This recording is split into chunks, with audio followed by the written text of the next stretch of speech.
Well, let's get started. Brent here is going to talk about hacking web apps. Apparently, either that or he has a very misleading first slide. So let's give Brent White a big hand. Thanks, man. All right, hey, thanks guys for coming. Just to let you know, this is probably going to be the most disappointed that you've been in a long time, so I'm just going to go ahead and tell you that now. All right, let's talk about baking apple pies this morning. My name is Brent White. I'm a security consultant with Solutionary. And if you have any questions, I know there's a lot of people, so if you have questions about anything I talk about or maybe something I didn't mention, please contact me on Twitter. I will respond to the best of my ability. All right. This was not my choice to put this on here, but for my own protection, thank you for having me add this there, Michael Bourne. Everybody got it? There. Okay, so basically in this talk, I'm going to talk about as a pen tester what happens from the very beginning all the way to the end for an assessment for web applications. Due to time, I'm not going to be able to talk about actual web services, but most specifically web applications. So there are a few things that have to happen before you legally go and start hacking someone's website. What are all those things? Well, once you go through contract and scoping and sales, then it comes down to us, and we have what's called a kickoff call. And during this call, we talk about what are they expecting? Do they have a specific thing they want us to focus on? So if it's a bank, then they probably want us to try and focus on getting user data or credit information, things like that. So we talk about exactly what they're wanting. We talk about the limits, no denial of service, avoid this web page. Please don't, delete data or anything like that. And then the scope, and that actually is what website, what is the application, the URL. Next, in case something breaks, all hell breaks loose or something, you have to have a point of contact, somebody that you can call and say, hey, didn't mean to do this, but your site's down, or, whatever might happen. Hopefully that doesn't happen, but, it's not a perfect world. Remember, a report is always expected at the end of an assessment. So the more evidence that you collect, the easier your life is going to be when you're reporting. So before I get started, there's a few things that I like to set up. That way, as I'm going along, I can just copy paste and put evidence as I'm going. That way, at the end, when I'm report writing, I'm like, well, shoot, I forgot to take a screenshot of this. So what do I use? Well, KeepNote is my actual application of choice. It's built in with Kali Linux, and it's also available for other platforms.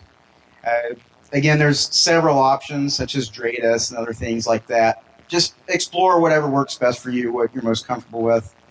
One of the reasons that I like KeepNote is that you can easily create scripts. You can do scripting for it, and it's very expandable. And you can easily export it as HTML files to give to a client or to share with your team members as well. And so just to kind of show you how I might group things, the one side says by IP. So if I have several IPs or several applications I'm looking at, and I want to make sure that I'm covering each one, then I might break it out and do a folder for each specific application or IP. Or if it's a smaller scope, then I'll just do it by vulnerability. And as you can see, I've gone in and color-coded them. The darker ones are obviously your higher risk. And then the green, I do that. This is a visual reference of just information that I can go back to, such as what's the scope or anything else that I might need to reference quickly. A few things, evidence gathering. Whenever you're going to report on a vulnerability, then you want to try and document the request and response for each vulnerability. That way, when you give the report to the client, they can try and replicate it and try to resolve the issue. Any unscheduled downtime or issues, so if the client asks you to stop testing because there's latency or some issue with the application, you want to document that for the report review call.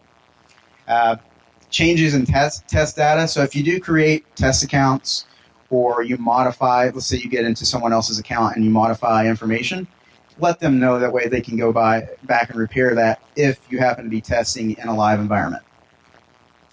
And then again, if you're testing something like a bank website or an online store or something, and you're doing transactions, you want to log those. That way, of course, they can cancel that and give you your money back. And then this next one should be pretty obvious. Don't share any screenshots or data of any hacks that you found for the client. That probably wouldn't make them happy, and you'd be against your agreement in the contract. So I'm going to apologize. There's so much stuff to cover, so I'm going to try and keep things high level. That way, those who are interested in getting into hacking web apps, this is more of an outline for you to go back and say, like, kind of look at the names of the programs and learn these programs, and to kind of get you on the right track of how to get started. So, evidence gathering, you want to make sure when you do find a vulnerability that you get a clear, legible screenshot of that vulnerability. That way, when you put it in the report, you can actually tell what it is. I've seen a few reports where it was really tiny. It was a screenshot of the entire screen, and the part that mattered, you couldn't really read it because it was so small. So just, trim out the stuff that isn't needed, make it where it's nice and big and you can actually read it. So call out the specific issue during the write-up.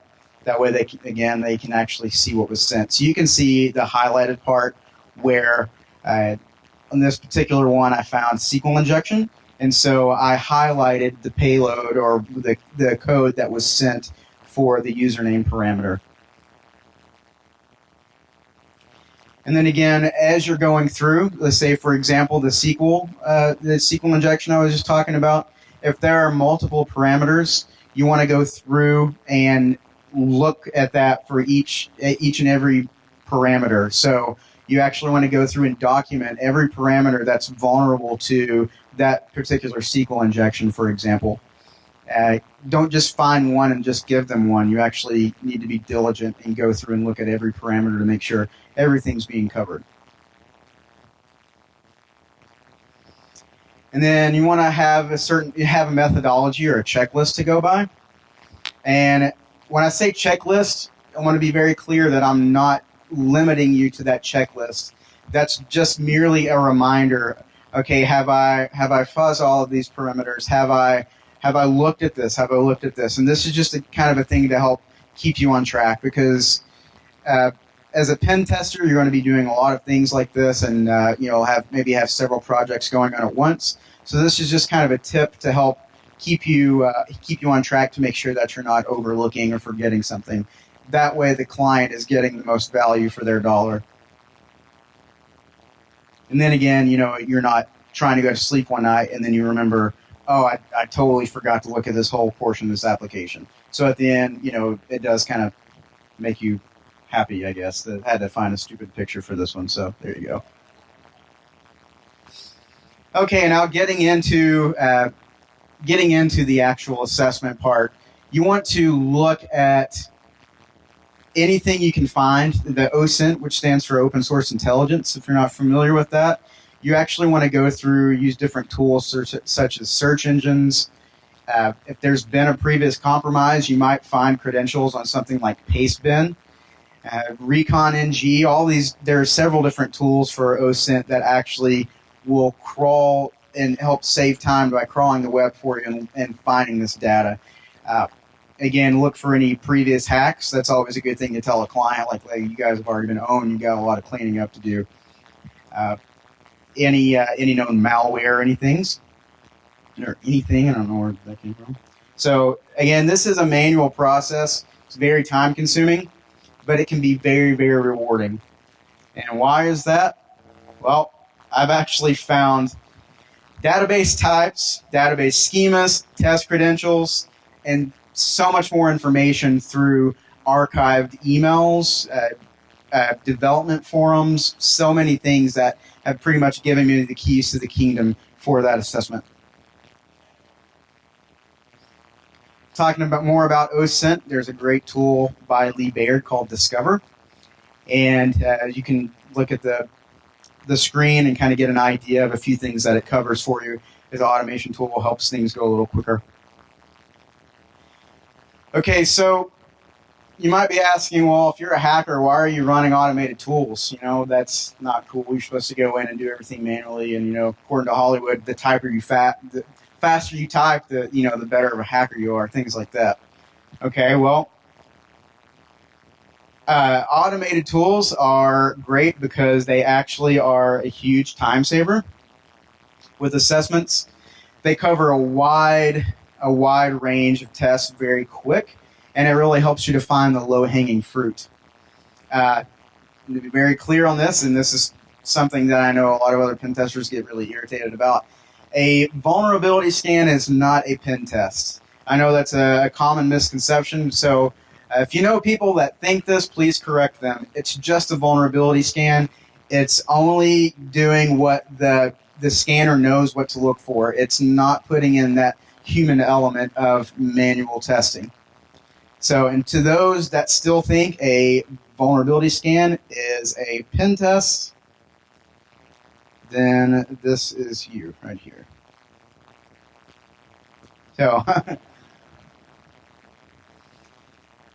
So why use automated scanners? Again, they cover a lot of things. And so once they're finished, you still need to go through and validate the things they found. So you want to weed out any false positives. I know a lot of automated scanners have tools where you can actually replay a request to see if you can get the same response or maybe modify it to see if it is a false positive. Don't just rely on those results because there are several that will give you false positives on the same vulnerability over and over on several web apps. So I'm not saying anything bad about the scanners, but trust, but verify as well. So automated scanners, I want to talk about a few that I like to use and some of the more popular ones out there. Nessus by Tenable is great. It looks at the host, the web app, everything SSL, TLS layer. It also does basic content discovery, and it just kind of looks at it in a whole. IBM AppScan is another one that we like to use, and it's a little more focused. You can go in and you can modify a lot of things from parameters that you don't want to have looked at, pages you want to exclude, and things like that. So it's a little more focused for web apps, and it's a tool we like to use. Another favorite of mine, which you'll hear me talk about quite a bit, is Burp Suite Pro. It has a built-in active scanner that will actually go through and look at things similar to other scanners. And you can also spider content. So basically what spidering does is when you load a page, any links or anything that are in that page, it will visit that. And then on that page, any links, it will visit that. And basically it just keeps spidering out, trying to go ahead and build the trees and everything for you so you can see sort of a layout of that application. And Nick2, I like this Nick2, however you say it. It's a pretty good tool too for looking for default pages, known vulnerabilities, CGI testing, and quite a bit more.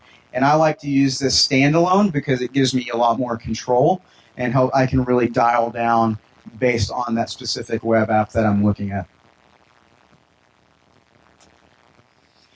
So if you're dealing with a framework such as WordPress or Drupal or Joomla, things like that, there are actually automated scanners geared towards those as well.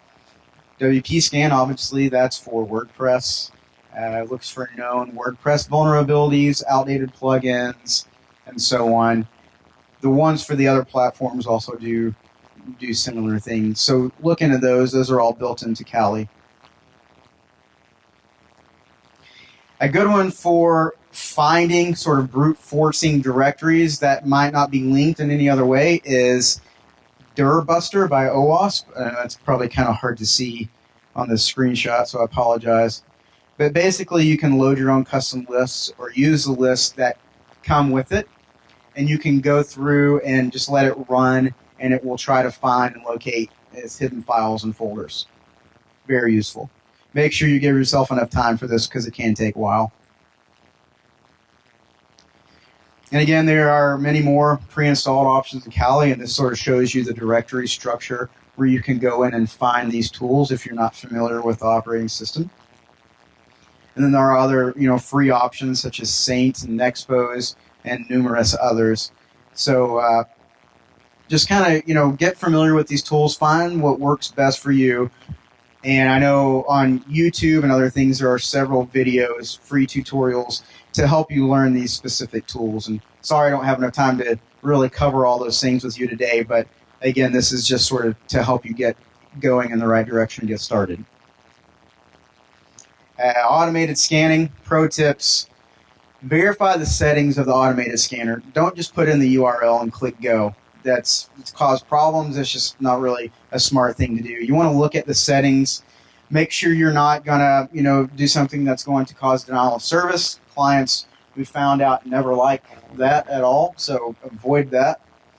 If you need to throttle it back and change the number of threads, you can do that too. And again, you can add pages or functions that they might want you to avoid. And something that we found is kind of common with web apps is a client will say, hey, this page is our contact page. If you scan it, we're going to get thousands and thousands of emails from your automated scanner, and that can flood things. It's caused problems. So make sure that you ask, what do you want us to avoid? What pages do we need to stay away from? Because there are times where that will cause issues. And then when you're all ready and you've got everything set up after you've verified the settings, you can start the scan. Okay, now let's talk about some manual testing. And this kind of bleeds over into automated. So again, once your automated scanners are finished and you have some things to go after, instead of just verifying those things, see if you can take those further. So you don't want to just see, okay, well, there's potential cross-site scripting, and then go and do a pop-up alert box of 1. That's pretty lame. If you really need to show an executive of why this is important to allow budget or something to actually get this fixed, go deeper. Look at, maybe including keystroke scripting or hooking the browser with Beef or something like that, the Beef application. There's so many more things you can do with it. So actually look at those results and take them further than just the automated scanner. So make it look more real world. What would an attacker do? That's what you're trying to get across here. And then you actually want to explore the application through a proxy program. And again, there's Burp Suite Pro again. It's an excellent program. All the guys I work with, that's kind of a standard application for us. Again, there's the spidering and content discovery tools to help you find more things that you might not see when you're manually going through each page. And then again, the Durbuster from OWASP. A way to sort of tailor exploits and see what it might be vulnerable to is to look at the server response, kind of verify what is this running, because most of the time it will tell you, Apache and then the version number or IIS and so on. That way you can see, okay, this is how I need to focus my scanners or my attacks towards this host. Parameters. Parameters are basically anything that take a value and they send it on to get a response. Just want to look at those, and you want to, let's say if the parameter is name, okay, instead of just putting in names, try putting in actual, maybe SQL injection or cross-site scripting or anything that is not expecting. And that's kind of the whole point, right, is take something and give it information that it's not expecting to try and make it behave different. If you can do that and start getting different responses, that is kind of the rabbit trail you want to go down.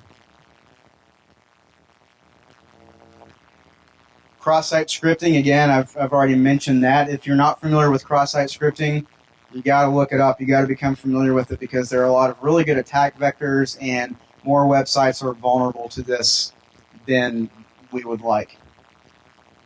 Also, you want to look up things like cross-site request forgery, SQL or LDAP injection, local and remote file inclusion. So again, in Burp Suite Pro, you can actually load your own list. So if you have a long list of cross-site scripting or SQL injection commands that you want to throw in a parameter, you can load those in, or it comes with some pretty solid ones already that you can try. Xenotix, however you say that, by OWASP, is also a really good cross-site scripting testing tool. It's for Windows platform, and basically it shows 3 browser types, and you tell it the URL and the parameter, and it will just run and run and run. And it will actually go through. And I've found a few things from this that other tools didn't find, or that I couldn't find through some manual testing. So I highly recommend checking that out.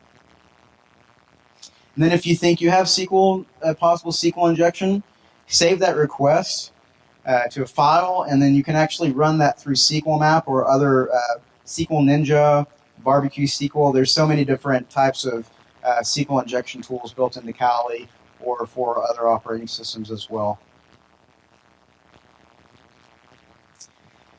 So something else you want to look for, whenever information is being sent, is it sensitive information? In the URL, is it showing the username and the password in clear text? Does it have the session cookie? And as silly as that sounds, we've actually found that several times. And so if someone's sniffing traffic or it's saved in the history, then someone's got, they can grab that session token and become your user, or, if they see your username and password, or even if they just find your username, you can start brute forcing with password lists and try to make your way in that way. Okay, and to prevent death by PowerPoint, because I know I'm throwing a lot of information at you, we'll look at this happy dog with a hot dog for a second. Aww. Has anybody seen the video of this, by the way? It's this dog just standing there, and they give it a hot dog, and it has its eyes closed, and it's so happy, and it just wags its tail for like 2 minutes. So, okay, and moving along, authentication. These are things I'm telling you that you actually want to look at for bypassing things and to actually hack websites. So, authentication, can it be bypassed? What does that mean? Well, if there is a URL for admin, can you get to that URL as an unauthenticated user? Or if you're not an admin, if you're just a regular user, can you still view that? Those are things that you want to look for. When you log off, can you take that session token, put it, and use it again? Or does it create a new one every time you log in? This is, something else you can try. If you're logged in as one user, can you go ahead and log in under the same username in a different browser? Does it allow multiple sessions? Sometimes that's not really a bad thing, but I think, given certain cases, for example, a bank, you might not want to allow the same user to be logged in at the same time on a website. You want it to end that session of the other person. That way, this, provides a little more security with that. You also want to look at password requirements. Can you set your password to 123 or banana or something that's easily guessed, a very common password? You want to make sure that it's strong password requirements for that application. When you change your application, can you go back and use an old password again? Why is that bad? Well, let's say you've been compromised before and that list is on the website, and someone says, well, okay, time to change my password, and their old password is out there, and then again, they're saying, I want to use that password again. Well, there's a possibility that an attacker come by and use that list of passwords that were found from a previous breach, and if it's their current password again, or it's never been changed, you've got problems. Look at the host, not just the web app. Again, what is it running? Is it Apache? Is it a vulnerable version of Apache? Are there admin portals available, like cPanel? If so, try default credentials for that, brute force it, see what you can do to get in. There have also been a few times where we've found backup files, backup database files. So you just grab those with no authentication. You go through, you find the information, usernames, passwords. It's pretty good stuff for us not for the company necessarily. Again, with the host, do they have any dangerous HTTP methods enabled, such as put and copy? As you know, you can group those together to basically compromise the host. Delete, that's pretty obvious why that would be bad. So you want to look at those things. Are they vulnerable to directory traversal or shell shock or heartbleed or whatever else is out there that's a known vulnerability with easily to get public exploits. Again, you want to look at SSL TLS settings. Are they using weak ciphers with known vulnerabilities? If they are, you want to document that stuff, take care of it, let them know.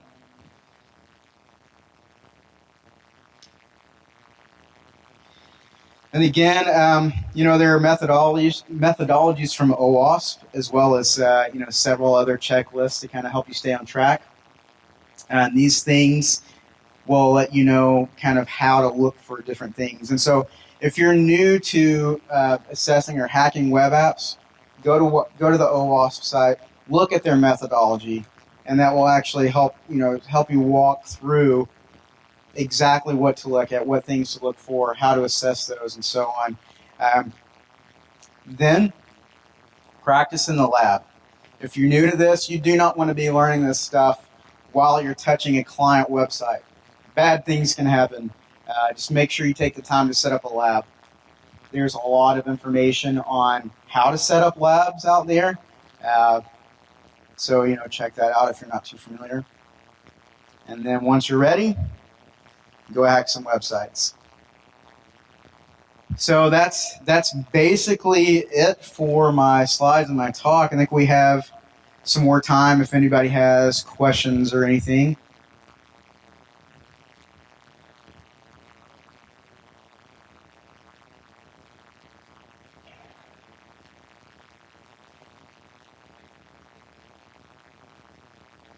So the question was, is there anything that I recommend for setting up a lab? It kind of depends on exactly what you're wanting to do. I mean, if you're wanting to look at web apps, there are, guys, help me, what's the name of the VM? Yeah, there's so many different vulnerable VMs that you can download that are like purposefully vulnerable. So you can go in and test things like SQL injection and things like that. So basically, just if you run a few VMs on your machine, that'll be enough to get you started. Any more questions?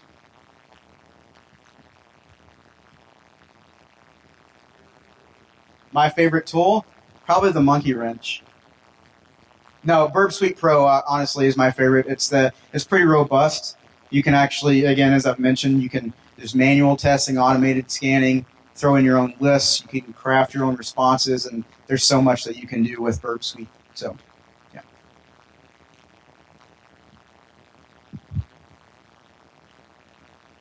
I'm sorry.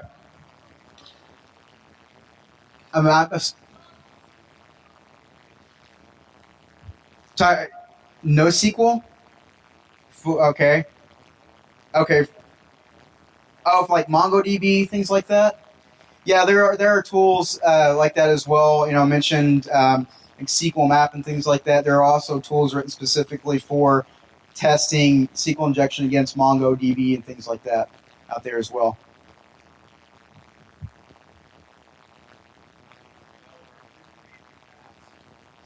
Great question. So, how do you help developers recreate the attacks? So earlier when I was talking about reporting, in the reporting, in a good report, it will actually show you the requests that I sent to the server. So it'll be the full post or GET request or whatever it was, and I will actually highlight in there what I sent that was malicious and that caused the abnormal activity, and I give that to you, and you guys can use something like Burp Suite or Fiddler or something else where you can actually just copy and paste that request in there, hit send, and you should get the same results. So.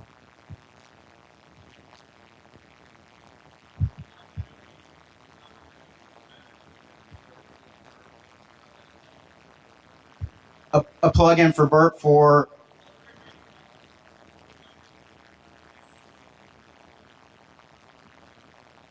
Yeah, so well, again, that's one of the great things about Burp is because it's so widely used, it's being actively developed for, and there's a great plugin for it, specifically for SQL Map, where you can, after you go and set up the tool and everything, you basically just send that straight into that plugin, and it will run it through SQL Map and everything for you. Then if it finds something, a tab will open up and it'll link and say, hey, we found something. That way, it does save time from the manual process of, command line from SQL Map. So that is an option.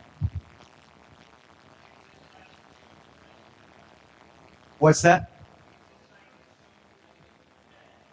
SOAP and REST APIs.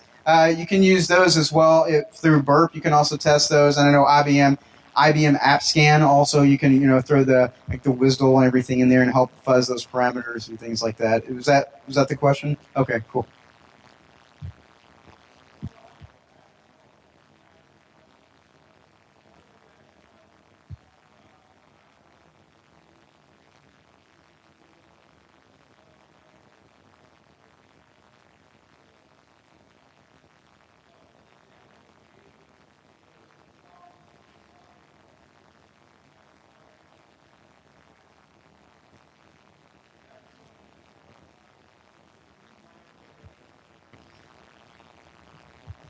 Yeah, so the question, make sure I got this right. So the example that I showed where I found the SQL injection in the username parameter, is that something I would tell the client right away? Yeah, so we have a process where if we find like a serious or what we consider a critical vulnerability, we escalate that right away to let them know, hey, this is here. It was pretty easy to find, pretty easy to exploit, and we got some information we shouldn't have been able to get.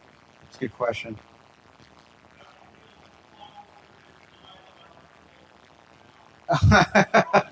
Other than that being a pretty common and frustrating thing, that's where you want to find these exploits and try to take them further and make them more real world scenario. That way you can say, okay, obviously this vulnerability exists. This is what an attacker could do with it because this is what we actually did, and here is proof that we did this. And then they'll argue, well, I don't see that that's a critical risk. It needs to be a low, or something silly like that. So basically, you go to them, and there might be certain cases where, based on the vulnerability, where maybe it could be, lowered a little bit based on their use. But that's just something that you need to talk to the client about. But just make sure that you document things well. Again, you exploit it to the fullest within the scope. And then you just let them know, hey, this is how you guys could really be screwed over. And then you just take the dialogue from there and kind of work it out between the client.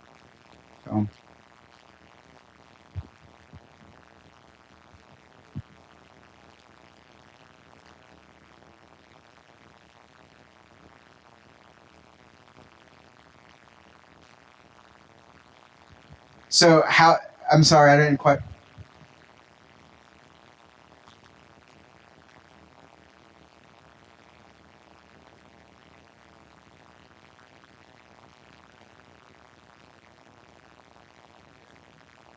Yeah, so you're talking about, how do you evade their IDS, things like that. So this is something that we actually talk about during the kickoff call, is they will say, well, we have this firewall in place. And you say, well, that's good, but we only have a week on this project. We don't have time to really go through and, craft everything to see if we could potentially bypass this. So you want to let them know, hey, whitelist us because we don't really... That's pretty cool. We don't really have time to do this. So you just let them know, hey, this is a time thing. You let us see what's behind that. That way, if an attacker does get behind that, then we fix those issues. Can you help me with this? Yeah, I could probably help with that. 1 second, please. No, keep going. Never mind. Ask the guy next to you that asked that a second ago. This is it. Oh, he got it. Cool. Let me explain what's going on. How many people are first-timers here? All right. So we have a little tradition at DEF CON. If you speak at DEF CON and this is your first time, you have to take a shot during your talk. And it's just kind of how we do it here.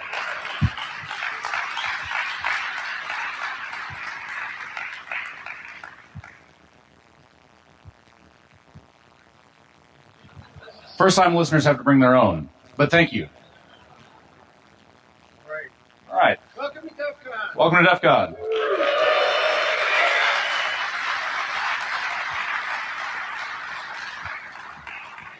Thank you, guys. I'm glad you did that towards the end. All right.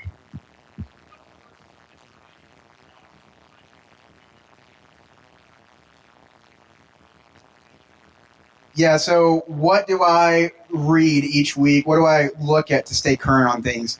I'll tell you, this might not sound like the most professional thing, but I get more useful information from Twitter and from following InfoSec leaders on there, fellow hackers, those guys. I mean, constantly. That's what we do, right? So when we find something, when we see an article, you might see the same article 15 times in an hour, but you saw it, right? So let's say, for example, Shell Shock dropped. My whole feed, that as soon as it came out, was talking about Shell Shock.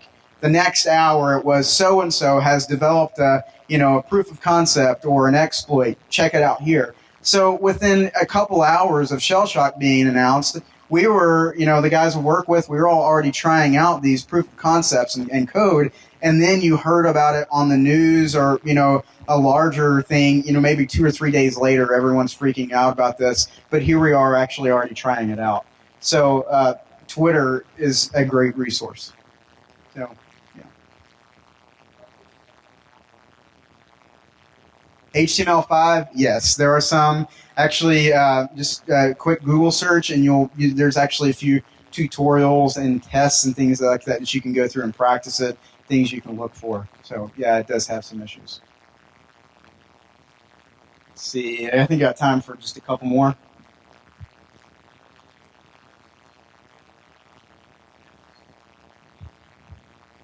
What kind of application?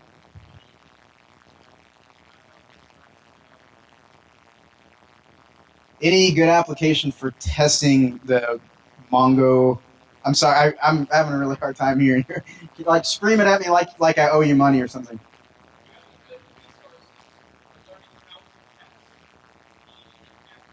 Mean applications, any resources for testing mean applications?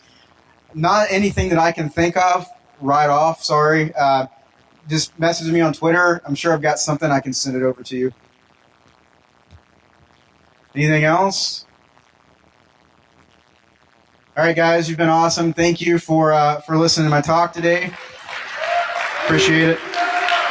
Again, if you have questions, contact me on Twitter. Find me outside, and then I'm more than happy to do what I can for you. Thank you.